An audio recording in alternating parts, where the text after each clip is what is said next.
Verdaderos Colores, un programa que define nuestra realidad interior. Escucharás enseñanzas que te inspirarán en la introspección para mejorar tu mundo. Bienvenidos a Verdaderos Colores. Es un programa que te invita a un viaje fascinante a través de los diferentes mundos que han existido, desde los más densos hasta nuestro mundo actual, el mundo de la Neshama o alma. Este es el mundo por despertar. Un mundo que tiene el potencial de transformar el mundo exterior a través de la luz que reside en nuestro interior. A lo largo del programa, exploraremos juntos los mundos que existieron antes del nuestro, desde el mundo del Atzilut, la emanación pura de la luz divina, hasta el mundo de Asiyah, el mundo físico que habitamos. La Neshama o alma, su origen, su esencia y su propósito en este mundo. ¿Estás listo para embarcarte en este viaje? Descubre el poder de tu verdadero ser. El poder de la transformación interior. Cómo podemos despertar la luz que reside en nuestro interior y utilizarla para transformar nuestro mundo exterior. Nuestro mundo interno, o alma Neshama, elevará nuestros pensamientos y hará más profunda tu concientización interior. Bienvenidos a Verdaderos Colores, empezamos. Bienvenidos a su programa Verdaderos Colores, como todos los miércoles a las 7 de la noche. Yo soy su anfitrión Juan Vargas y estamos compartiendo a través de las ondas de radio cr.net que transmite a través de Facebook. Y también recuerden que tenemos el programa Verdaderos Colores, las repeticiones y los programas anteriores los pueden encontrar en YouTube, buscando la página Verdaderos Colores. Síguenos en YouTube como Verdaderos Colores. El tema de hoy, como pueden ver en la parte de abajo, es ¿qué es algo y qué es la nada? Hemos continuado en esta serie de programas que hemos venido trayendo sobre la importancia de hacer el regreso al Creador, al Eterno. Y el regresar al Eterno y al Creador no es simplemente adoptar una religión, no es simple adoptar una nueva filosofía, no es simplemente hacer unas oraciones mágicas, sino que tiene que ver con el despertamiento del alma. Esta es una parte muy importante porque Dios nos hizo almas vivientes. Dios puso un alma de vida en Adán y a partir de ahí todos los seres humanos tenemos un alma viviente. El asunto con nuestra alma viviente es que esa alma está dividida en tres partes. Hemos hablado básicamente, tiene más divisiones, pero vamos a hablar de tres divisiones básicas. Y hemos hablado que está el alma animal, que es el alma nefesh, que está en la parte más baja de nosotros. Está la parte del ruach, que es lo que llamamos el alma del aliento de las emociones, producto de que en ella se encuentra todo lo que es las emociones, el aliento de vida que el Eterno sopló en las narices de Adán y se denomina como ruach, que es simplemente aliento, aliento de vida. Y finalmente, la parte más elevada de nuestra alma es la parte que está, diríamos, en el área del cerebro, que vamos a llamar Neshama. En este programa hemos hablado mucho de la importancia de despertar la Neshama. ¿Cuál es la importancia de despertar la Neshama? Es el despertamiento verdadero del hombre. Hoy se habla mucho, en diversas formas y en diversos programas, del despertamiento, del verdadero despertamiento. ¿Por qué se habla tanto del despertamiento o qué es el despertamiento? En programas anteriores hablamos que cuando el eterno Dios creó a Adán, nos dice la Torá en el libro de Bereshit, en el libro de Génesis, que Dios trajo un sueño sobre Adán en un momento para poder extraer a su compañera Javá, Eva, y fue extraída de su costado. Nos dice la Torá que Hashem hizo entrar a Adán en un profundo sueño. Sin embargo, los sabios y todo lo que encontramos en la Torá nos dicen que en realidad Adán despertó de ese sueño. Existe la posibilidad de que el hombre entrara en un sueño después de su falta, después de su separación de la voluntad de Dios, para vivir una especie de ilusión que vamos a llamar la ilusión de la vida. El punto importante narra el libro del Zohar, el sagrado libro del Zohar, y en la Kabbalah judía se explica de que el eterno Dios se escondió o se exilió cuando el hombre falló. Al exiliarse, lo que hizo fue esconderse detrás de la naturaleza. Es muy común que la gente quiera tratar de decir que la naturaleza es Dios. Nosotros no decimos que la naturaleza es Dios, la Torah no dice que la naturaleza es Dios, simplemente la naturaleza son esa especie de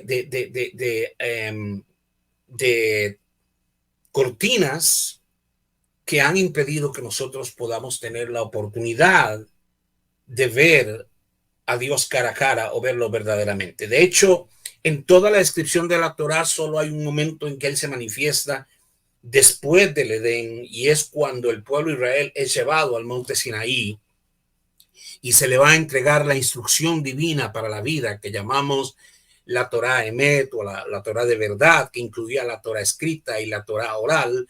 Y cuando esto ocurre, la presencia del eterno Dios en aquel lugar fue tan grande que prácticamente los hombres nos dice la Mishnah, la explicación del pasaje, dice que literalmente los hombres murieron y vivieron, sus almas se salieron y volvieron a venir y volvieron a salir por causa de la presencia que había en ese lugar, por causa del ruido que había en ese lugar, que causó un tremendo alboroto, al punto de que los hombres llegan y dicen a Moisés, le dicen a Moshe, por favor, no nos hable Dios, ya la voz de Dios no la podemos soportar. Háblanos tú, ve tú y habla con él, porque nosotros no podemos soportar esa voz. Se describe esa voz, según la Mishnah, como la de 1.000.000 de leones rugiendo al mismo tiempo. Era algo que podía ser, que asustaba, algo que causaba impacto y representaba un temor muy grande y trajo un temor muy grande sobre los hombres. Y entonces existe la importancia en este pasaje de ver que el eterno Dios tuvo que escoger hablar con Moshe, y fue cuando Moshe es llevado al monte Sinaí. Moisés es llevado al monte Sinaí 40 días, 40 noches de nuestro tiempo. Ya decimos que en la eternidad no hay tiempo, por lo tanto no sabemos cuánto tiempo realmente estuvo Moisés en la presencia del eterno Dios. Para nosotros, o las descripciones de la Torah, son 40 días y 40 noches. Para Dios pudo haber sido una eternidad, y para Moshe, y ahí estuvo él hablando con Moshe por todo ese tiempo, y finalmente regresa a la tierra con el mensaje de la Torah, con el mensaje de volverse a Dios, el regresar a Dios. Israel como nación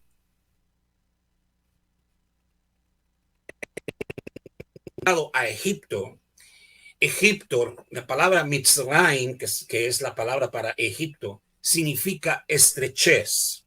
Literalmente, Israel, que fue Jacob, nuestro padre Jacob, con las tribus, sus esposas y sus hijos que entraron en Egipto cuando José estaba gobernando en Egipto, entraron a un lugar y por un periodo de tiempo, vivieron una época muy hermosa, porque José gobernaba en Egipto y ellos fueron puestos en un lugar que se llamaba Goshen, y ahí ahí tenían ellos la convivencia y siguieron las enseñanzas de la Torah y siguieron viviendo conforme a los principios de la Torah, hasta que nos dice la escritura que vino otro faraón que no reconoció a José, y ya José había muerto.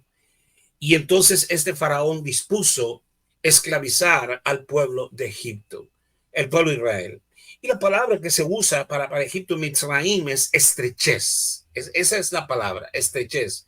Lo que viene a darnos lo que nos viene a decir es que esa estrechez causa que toda la amplia visión que se había logrado a través de la vida de Jacob, a través de la vida de José en Egipto, empieza a sufrir una opresión inmensa. Y el pueblo de Israel fue esclavo en Egipto y fue obligado a trabajar como esclavo, y fueron fueron hechos obligados a trabajar sin ningún tipo de recursos, simplemente eran esclavos de Egipto, todo lo que el faraón quería. Y aquello trajo sin duda un concepto de limitación, un concepto de estrechez, como lo dicen. Pasaron de una amplitud a una estrechez. Y quiero ser claro acerca de esto porque la conciencia del hombre, el alma del hombre, está llamada para ser expandida. Pero aquí encontramos que en lugar de encontrar un punto de expandirse y crecer en el conocimiento del Eterno, todo lo contrario. El pueblo de Israel fue estrechado, pero no solo fue estrechado en el aspecto físico, sino en el aspecto mental. Su cerebro fue lavado, fue influenciado por aquel lugar. Muchos dejaron de adorar al Dios verdadero y empezaron a adorar a todas las deidades que había en Egipto. Y por todos estos cientos de años que estuvo Israel en Egipto, fue esclavo. La palabra esclavo es una palabra que vamos a utilizar mucho, porque vamos a hablar hoy, el tema en sí tiene que ver con qué es algo y qué es nada. ¿Qué viene a ser que represente algo, lo que estoy haciendo, o quien yo soy, o que simplemente no soy nada? Y ahí vamos a hablar de la parte del ego del hombre y la constitución del pensamiento del hombre. Ahora, en la esclavitud de Egipto, el pueblo de Israel no era libre para pensar. La mayoría de las dictaduras mundiales, lo primero que hacen es prohibirles a las personas que piensen. Muchas religiones han prohibido que la persona piense. Les dicen, este es el dogma, así es como creemos, no hay derecho a creer de otra forma, así creímos, así hemos creído y así vamos a creer. Y de esta forma se crea una especie de esclavitud, limitando lo que somos en hacernos en algo que no somos. Ahora bien, tomo aquí como un ejemplo, digamos, para poder hablar en esto, que vamos a introducir dos conceptos que serán importantes para navegar en este turbio territorio lingüístico de las almas humanas. Y es precisamente el autor de un libro muy interesante que se llama Vuelve a ser quien eres. Vuelve a ser quien eres, no quien eras, sino vuelve a ser quien eres. Que habla de estos dos conceptos. En hebreo hay dos palabras. La palabra yesh, que significa algo, y ain, que significa nada. Ahora, de acuerdo al concepto de la creación ex nihilo, en el momento en que el eterno Dios crea, al principio, al verdadero principio, Él creó los cielos y la tierra de la nada. La palabra ain, no había nada. No había nada más que Dios. Dios crea un espacio en sí mismo y crea un campo en sí mismo. Y ese campo viene a ser algo. En otras palabras, en términos cronológicos, el universo es creado yesh de ain, o sea, algo de la nada. Y eso es lo que viene a manifestarse en el hombre. En el hombre, un algo que se manifiesta a partir de la nada. Lo simbólico de Israel en Egipto es que pasa de ser algo y viene a ser reducido a nada. Y el eterno Dios, que estaba esclavo con su pueblo, porque así nos dice la Mishnah, que él mismo estaba esclavo con los esclavos, hace llamar a Moshe, a Moisés, y le revela la importancia de que vaya y diga, deja ir a mi pueblo, saca a mi pueblo de esa esclavitud, pero no de una esclavitud física, sino de la esclavitud mental. No basta con romperle las cadenas a un esclavo mientras su mente sigue siendo esclava. No basta con declarar a un hombre libre mientras su mentalidad sigue siendo una mentalidad esclava, sujeta a lo que otros piensan. El concepto del hombre, cuando viene a este mundo, al no entender la realidad de que somos algo, de que somos un alma viviente, partimos de que somos algo, pero en realidad no somos nada. Y queremos entonces movernos a ser parte de algo que nos dé sentido. A partir de que el hombre sale del jardín del Edén, el hombre empieza a crear cosas, empieza a formar cosas, empieza a llenar esa nada con algo. Y la nada que Dios había dejado, el espacio vacío, recordemos que ese espacio vacío vino por causa de que la tierra estaba desordenada y en caos. Y hemos dicho muchas veces que ese caos tenía que ser la plataforma para traer la restauración, lo que vendría a ser del reino del caos al reino que en hebreo se denomina tikkun olam, o la corrección del universo. El hombre no estaba aquí para nada, el hombre estaba aquí para algo. Y de hecho ese es el punto. Ahora, ese algo se llama como la razón de vivir, por qué vivimos, por qué vinimos a este mundo, para qué existo. Y a través de los años lo que ha hecho el hombre es llenar la idea de que para qué es él, para qué existe. ¿Existe para qué? Para procrearse, para llenar, comprar casas, comprar terrenos. El hombre empieza a expandirse en su manera de buscar ese algo. Ese campo de algo lo lleva a incluso caer en una apostasía total, donde empieza a llamar a todo Dios, porque ahí nos dice en el libro de Génesis que entonces los hombres empezaron a invocar a Elohim, y el nombre de Elohim es uno de los nombres divinos, pero lo que no entendemos es que cuando dice ese término en el verdadero sentido hebreo es que los hombres empezaron a llamar todo Elohim, y entonces empezaron a adorar al sol, a adorar a la luna, a adorar a las estrellas por ser superiores, y perderse en eso y perder su verdadera esencia. La razón de que la esclavitud vino a la mente del hombre, por lógica, toda esclavitud lo que va a traer al final es una perversión. Y el hombre, al estar esclavo, empieza a caer en una perversión. Su perversión es que busca vivir la vida, como hemos dicho, como sea. Vamos a inventar y hagamos todo, vivamos todo.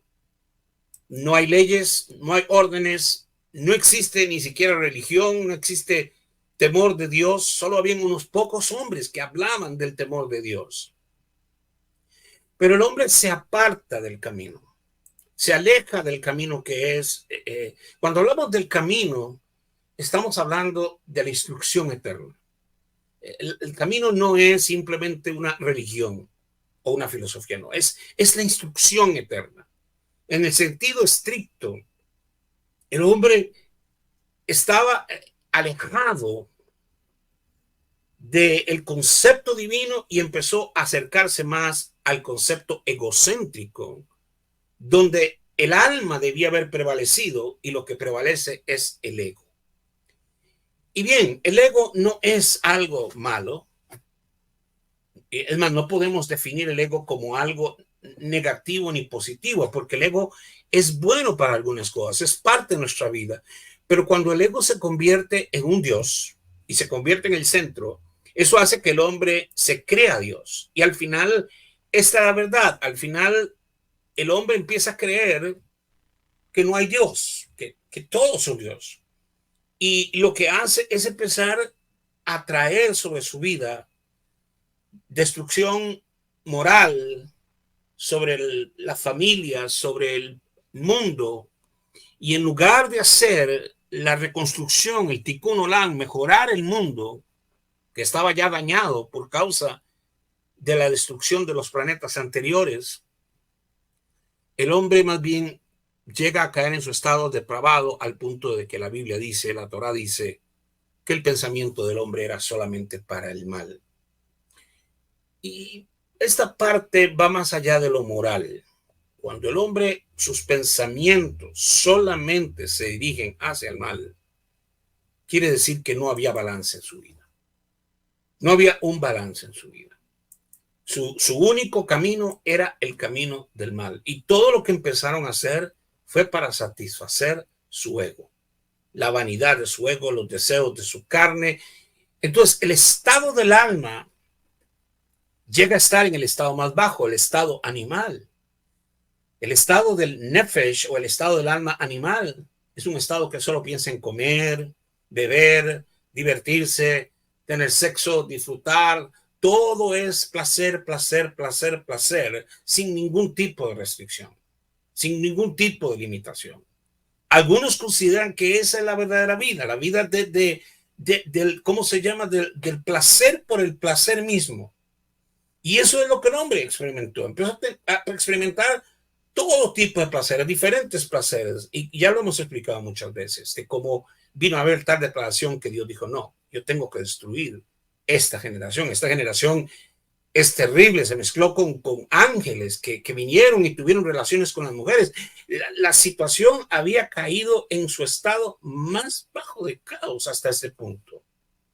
Al punto de que bajamos a Adán hasta Noé, y Noé es instruido de tomar su familia, hacer el arca, porque Dios iba a traer un diluvio, y el diluvio fue una catástrofe sobre la tierra que trajo destrucción total, destruyó toda la vida que no estuvo guardada en el arca. Y una vez más el hombre entra en el concepto de Ain, nada. Volvemos al punto de la nada. ¿Por qué hago la mención de esto del Yesh y del Ain? Porque el alma humana va a vagar siempre entre eso. El hombre quiere ser alguien, pero en realidad la Torah no nos dice que nosotros debemos ser alguien, sino que solamente debemos permitir que esa vida fluya y salga de nosotros. En otros conceptos, no es solamente que yo me dedique a estudiar y a trabajar y todo eso, es parte de la vida, pero la gente ha hecho eso el centro de la vida, como decir, yo tengo que ser alguien en esta vida, y para decir yo tengo que ser alguien es que tengo que estudiar, es que tengo que tener un trabajo, es que tengo que tener casa y carro y familia, y entonces es cuando la gente dice, bueno, sí, este es alguien. ¿Por qué alguien? Porque tiene algo material. Es un concepto muy limitado de qué es algo y qué es nada. Cuando el hombre es o cree que es por lo que tiene. Y el hombre ha vivido con esa fascinación porque Hashem puso una mente sumamente maravillosa en el hombre para crear cosas, para desarrollar cosas. Y no hay nada malo con eso, pero muchas de esas invenciones llegaron a ser para su propia destrucción. En lugar de ayudarle a encontrar la corrección del mundo, más bien lo mete en un estado de yo egoísta. Y yo soy el único verdadero yo. En otras palabras, yo y lo demás no importa. Que el concepto que dijo Caín. Yo no estoy aquí por nadie, yo estoy aquí por mí mismo. Entonces, cuando el eterno Dios también se encuentra a Israel, que era su pueblo, el pueblo que él eligió, y conforme a las promesas que él había hecho a Jacob, de que sus hijos iban a ser una nación santa, una nación que iba a ser guardada para él, y ahora están en un estado de esclavitud, volvemos a encontrar a Israel en Egipto simplemente como Yesh, nada. Y hay una situación muy interesante que pasa cuando ellos se ven nada más como esclavos, porque el esclavo pues no vale. El esclavo es simplemente un esclavo. El esclavo le es prohibido pensar, le es prohibido sacar conclusiones. El esclavo es sometido a través de diversas formas, sea a través de la violencia o a través de indoctrinación. Y mucha gente llega a creer las mentiras de esa indoctrinación. No se puede negar el daño que el comunismo ha hecho al mundo, Pero sin embargo es tan fuerte la indoctrinación que hay gente que cree que el comunismo es la solución del mundo. Cuba ha sido un fracaso, Venezuela otro fracaso, y así tantos países que se han aliado a mentalidades comunistas terminan fracasando porque el concepto al final es el mismo, es llevar a la gente a nada. Es decir, no, aquí nadie tiene nada, aquí todos somos dueños de todos, pero al final nadie es dueño de nada porque nadie tiene derecho a tener nada, ni una casa. La casa no es suya, la comida no es suya, ni usted es suyo. Usted le pertenece al Estado, tipo como se ve en la República Coreana del Norte o en mucho tiempo la misma Rusia soviética, la de Stalin y la de Karl Marx. Y es reducir al hombre a nada. Entonces el hombre tiene esta lucha filosófica de ser. Yo quiero ser alguien, yo no quiero ser nada.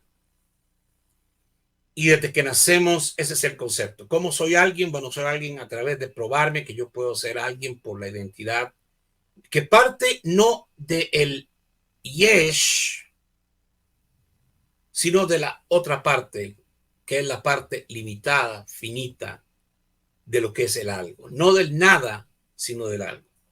Ahora, déjenme acomodar esto. Dios hizo todo de la nada. Y es el concepto que Él mantiene. Él nos hizo de la nada. Tomó polvo de la tierra, lo mezcló, modeló un hombre. Pero hasta ahí era solamente ¿qué? Polvo, tierra, conceptos naturales. Hasta que Dios sopló en el hombre aliento de vida. Cuando sopló el ruach, el aliento de vida, dice la Torá, el hombre vino a ser un alma viviente.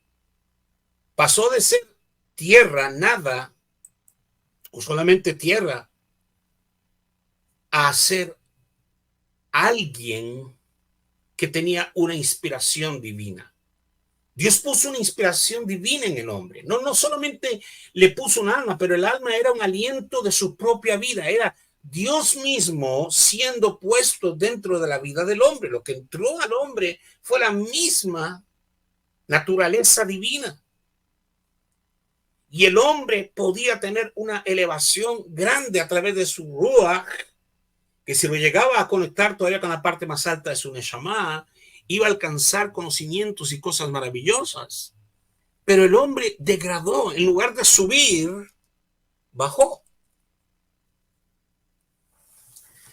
Y es el sonido que hace eco contra el fondo de nuestra silenciosa existencia presente. No somos nada, muchos dicen.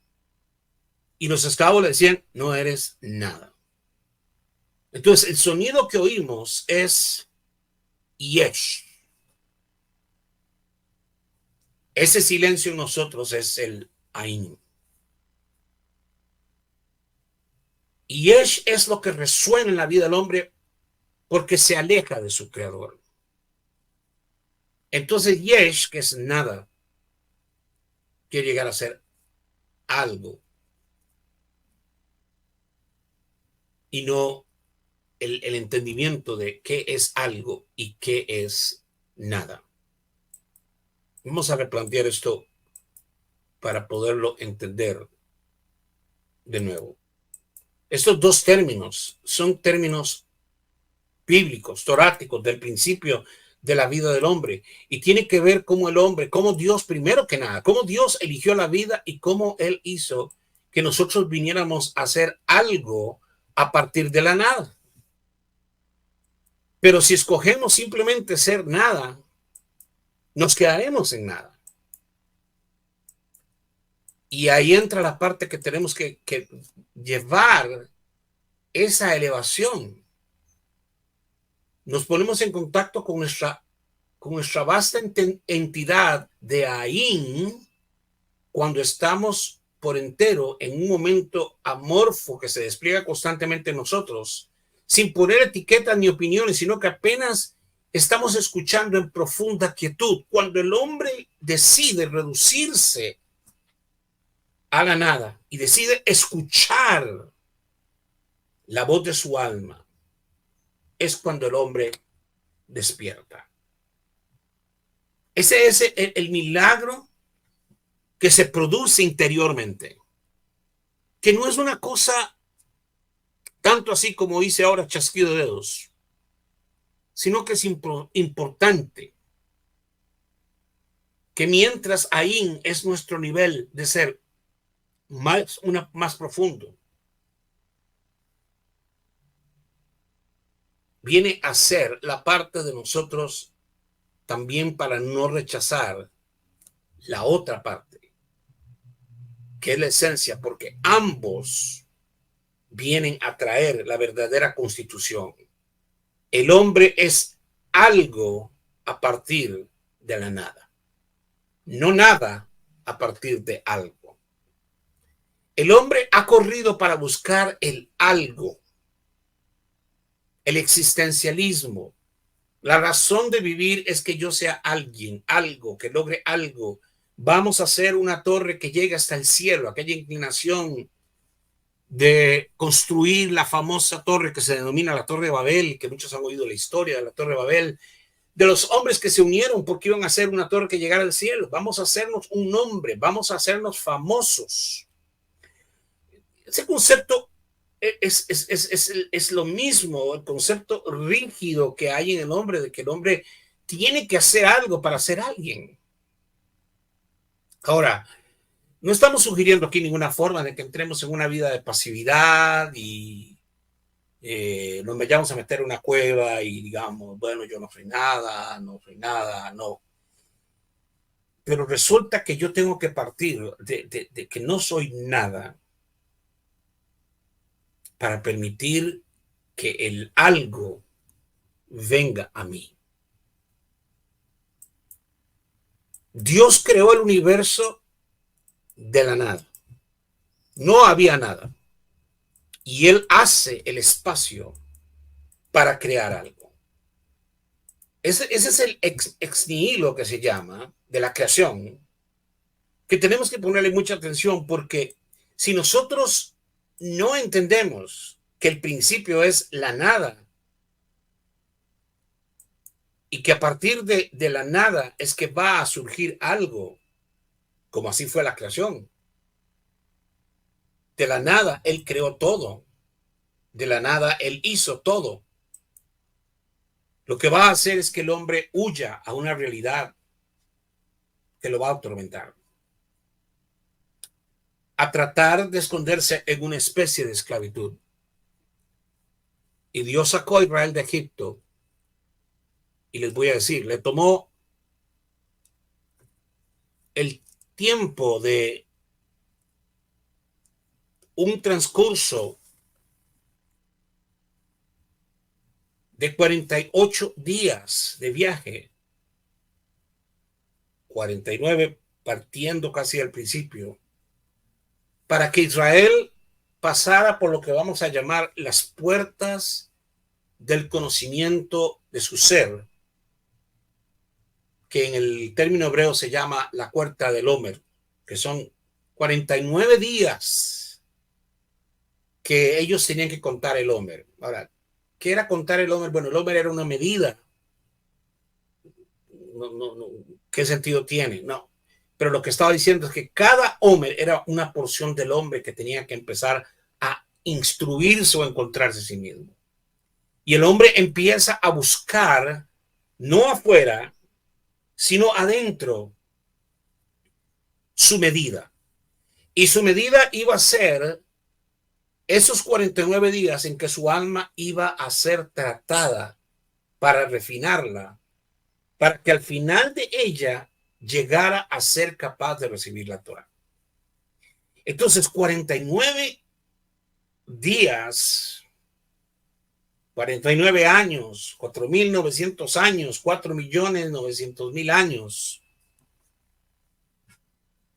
49 días y con sus noches fueron un viaje antes de llegar a la tierra prometida, donde habrían de recibir donde habrían de recibir la instrucción divina y donde habían de recibir la tierra prometida, pero mientras tanto no estaban preparados. El hombre no estaba preparado. Dios tuvo que sacarlo de Egipto, meterlo al desierto, y por eso dice, a mi hijo yo lo llamé de Egipto. Y ahí Hashem llamó a su hijo Israel y le dijo, sal de Egipto. Y Moshe da la orden, deja ir a mi pueblo. Y Egipto, el primogénito de Dios, sale de Egipto. Israel sale de Egipto, pero sale esclavo. No habían caminado unas pocas jornadas y su mente volvía a la gente que andaba con ellos, que es tipo de esa, había un grupo de gente que vinieron con el pueblo de Israel, que no eran del pueblo de Israel, pero se vinieron porque como algo, me dice, bueno, vamos por esto porque algo, a lo mejor algo bueno viene, es una fuerza muy grande, acaba de derrotar a todos los dioses de Egipto, dice, mejor que sigamos a ese Dios, aunque ellos lo que seguían era nada más la grandeza, no buscaban a Dios. Muchos salieron de Egipto, pero Egipto no salió de ellos, como diría alguien. Y muchos deseaban volver, y muchos pelearon por volver. Y casi apedrean a Moisés y a Aarón para volver otra vez a Egipto. ¿Por qué? Porque la mentalidad esclava no es una cosa que se logra liberar de la noche a la mañana. Ahora tú crees que tú eres algo, eres un esclavo. Piensas como esclavo, actúas como esclavo, te ves como esclavo. La mayoría de las personas lo que buscan es un modelo a seguir. El niño, el joven, busca un modelo que seguir. Unos quieren ser Messi, otros quieren ser Bad Bunny, otros quieren ser, qué sé yo, alguna actriz famosa, otros quieren ser algún científico famoso. Pero mientras el hombre trata de buscar esa identidad, mientras la nada no aparezca en nosotros, mientras la nada esté silenciosa en nosotros, ese algo no va a llegar. Y lo voy a decir otra vez. Mientras la nada no sea realidad, no habrá algo. Porque no es simplemente algo por sí mismo, sino algo que viene de la nada.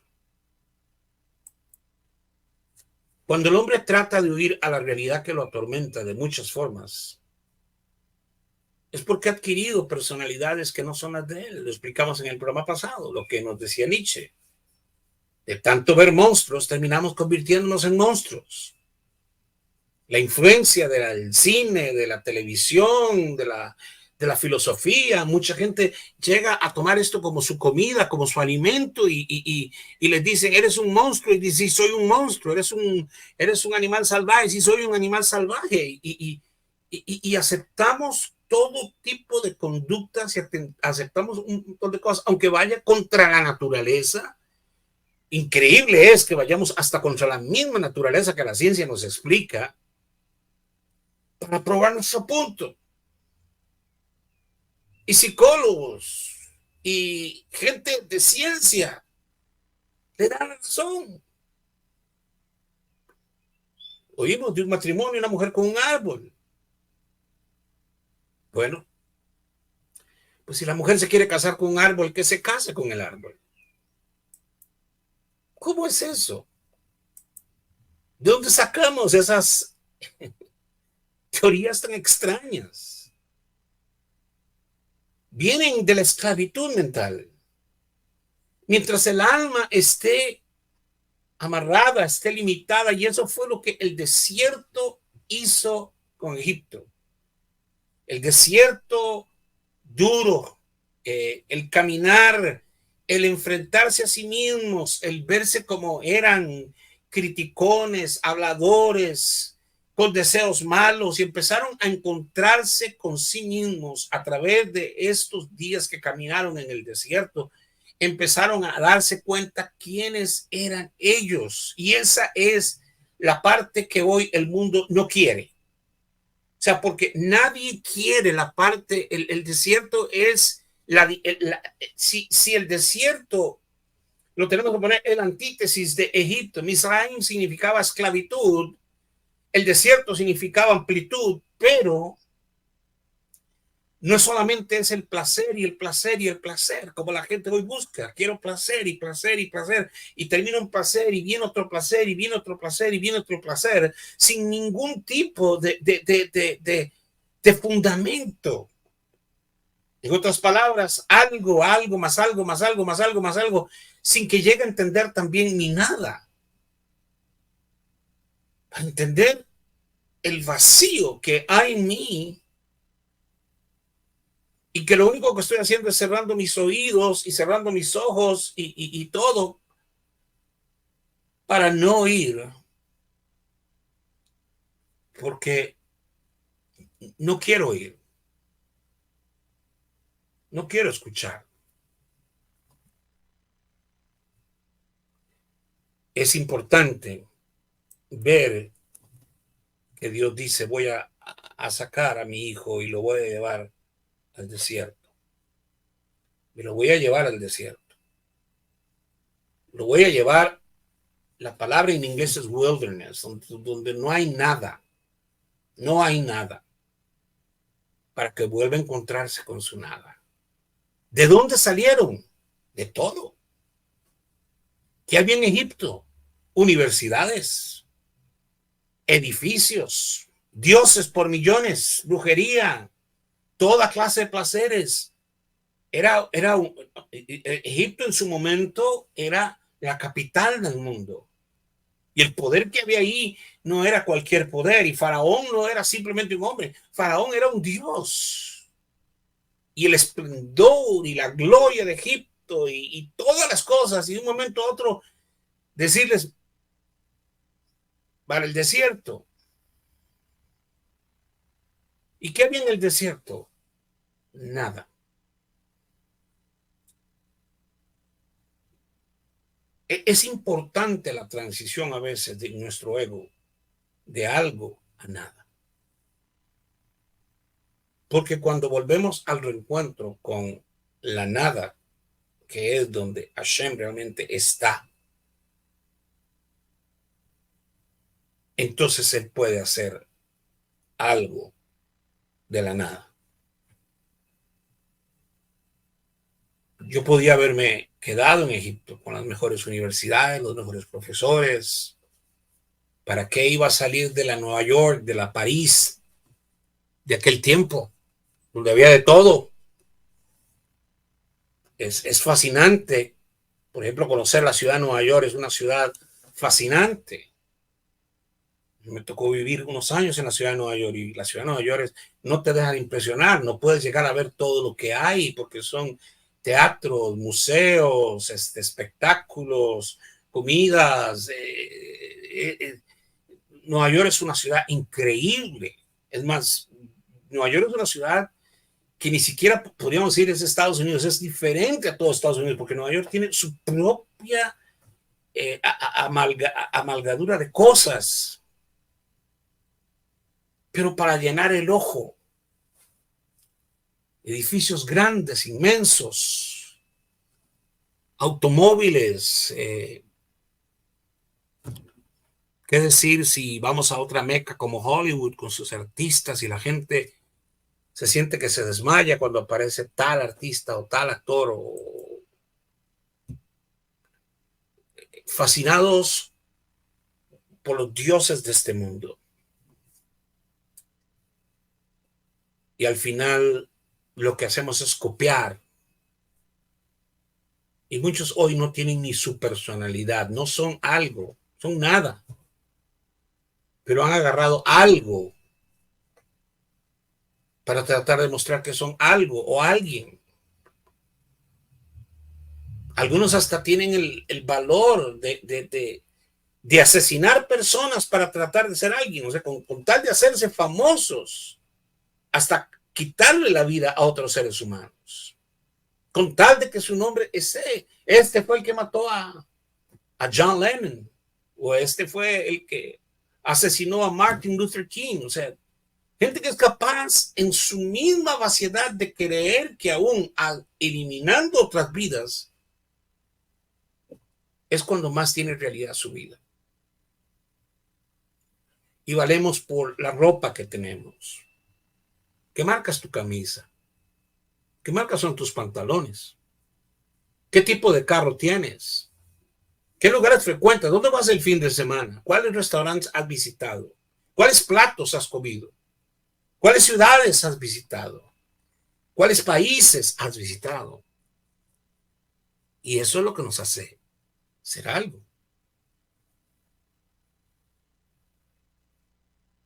Pero es huir de una realidad que el ego ha creado para nosotros. Y aquí es donde viene el concepto de haber ido al desierto, donde Hashem dice, ahora sí, al desierto, no como un castigo,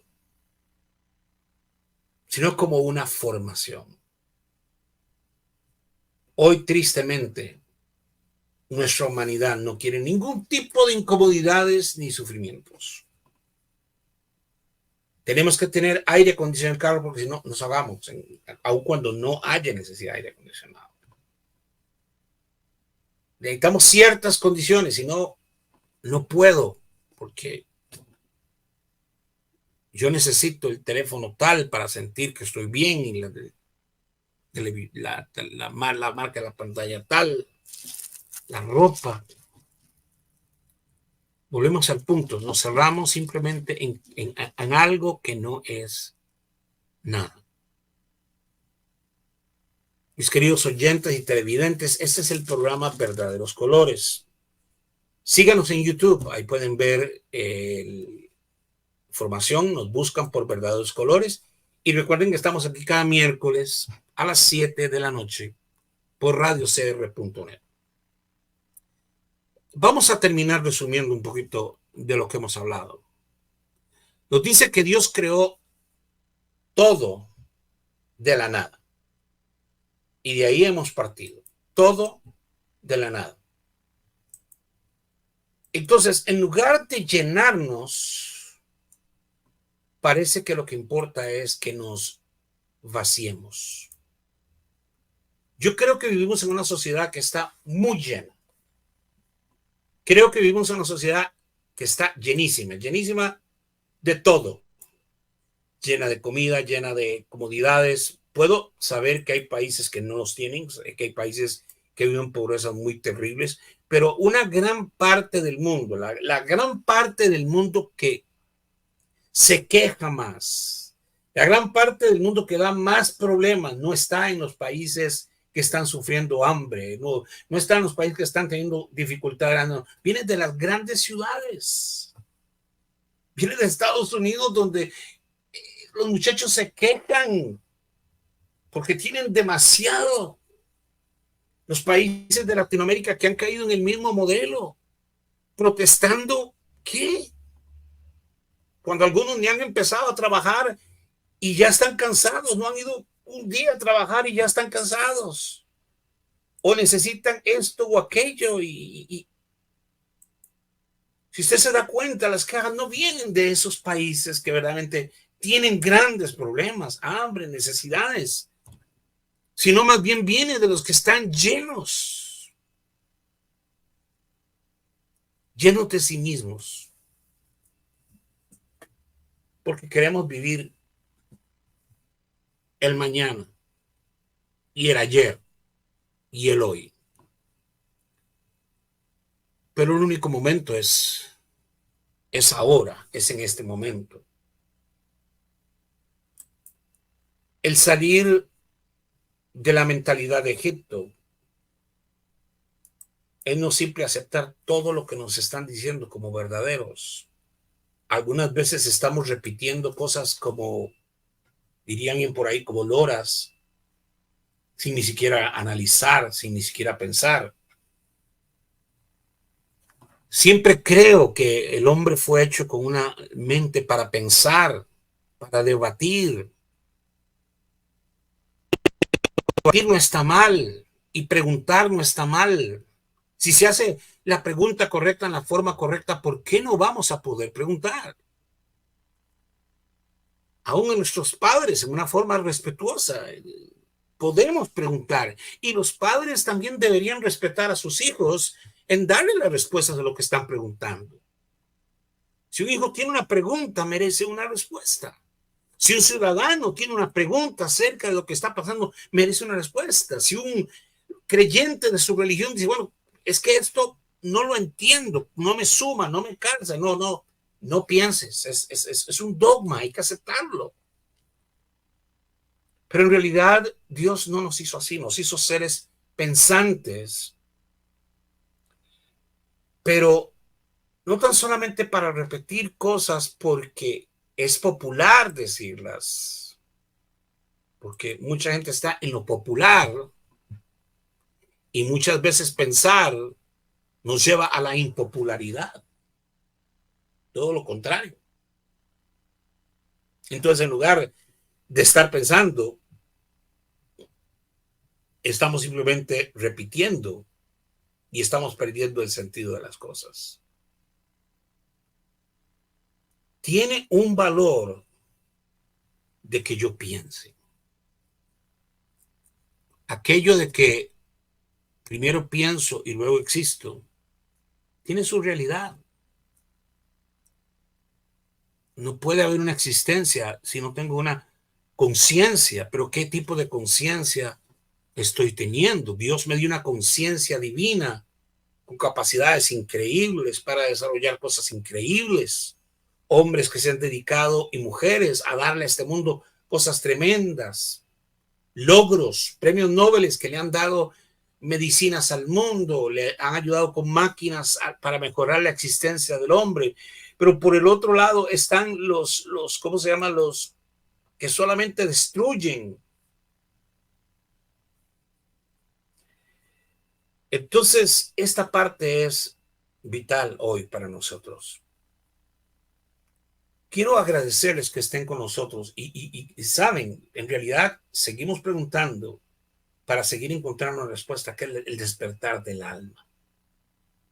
¿Qué es el despertar del alma? Vamos a analizar más a fondo el verdadero despertamiento del alma en los próximos programas. El estar en el hoy, el estar en el momento y empezar a dejar de pretender ser algo que no soy, ocultándome, como hemos hablado, tratando de crear una persona de mí mismo que no soy, sino más bien entender que tendría que sentarme y enfrentar todo lo que yo creo que soy, es algo que yo creo que soy y que tampoco no lo soy. Yo me engañé a mí mismo haciéndome creer que muchas cosas yo soy así, este soy yo, esto es lo que me gusta, voy por aquí, hago esto, hago lo otro, hasta que llega el momento en que piensas y dices, no, de ninguna manera, ese no soy yo. Hay algo más, pero no está en el más, sino en el menos. No está en las grandes catedrales o universidades incluso, que a veces nos dejan pasmados, y realidades como Harvard, con una gran reputación y han caído en un ridículo ante el mundo por las cosas que han permitido por dinero, lo que la televisión está permitiendo por dinero, lo que el cine está permitiendo por dinero y fama, la explotación de niños, la explotación de mujeres. Y nosotros decimos, bueno, así es, adoctrinados por quienes no tienen nada y se creen algo. Es preferiblemente llegar al punto de no soy nada, pero no me quiero quedar en nada. Pero no quiero que ese algo signifique nada más el ego mío elevado o inflado, sino la verdadera condición donde de la nada surja algo, porque es el intento divino. Este ha sido su programa Verdaderos Colores. Yo soy Juan Vargas, su anfitrión, y espero nos síganos en YouTube como Verdaderos Colores. Síganos aquí a través de radio cr.net cada miércoles a las 7 de la noche. Apóyenos en seguir adelante en este programa. Muchas gracias. Estos fueron Verdaderos Colores.